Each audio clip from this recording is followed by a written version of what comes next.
Hello, I'm Pastor Rick Hope, and here is the first of an edition of Have You Always Wondered? I ask my membership and anybody who really watches these videos, is there a question you've always had about the Bible, or always had about something related to the Bible, or want to know what God says about something, but you've been too embarrassed to ask or didn't know who to ask? You can submit it anonymously to me. I don't know that this person wanted to remain anonymous, but I'm going to keep her anonymous. But someone came to me and asked me this question. And at first I thought it was trivial, but then I began to look up the answer, and there's some great implications here. She said, where did the phrase jumping Jehoshaphat come from?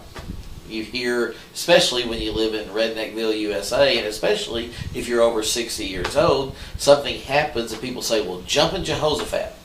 Well, here's the deal. In 2 Chronicles chapter 20, okay, there was a great enemy, a set of three enemy armies actually, the Moabites, the Ammonites, and the Meunites, and they came against Jehoshaphat, king of Judah, and the entire nation of Judah. Jehoshaphat called upon God, and the Spirit of God came down upon the assembly, and he basically told them in 2 Chronicles chapter 20, beginning with verse 14, I'm going to take care of you. Just watch and see.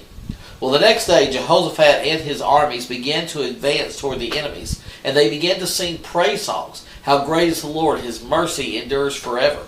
Before they could even get to his enemy armies, God threw confusion upon the armies. They turned against one another and destroyed each other before Jehoshaphat could even get to them. And the news spread greatly. Jehoshaphat and Judah were a kingdom not to be messed with because God was on their side. Now, what does that have to do with jumping Jehoshaphat?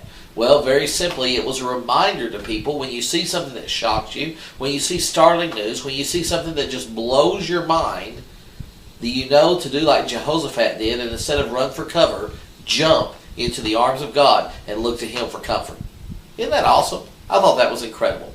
Thank you. This is the first edition of Have You Always Wondered?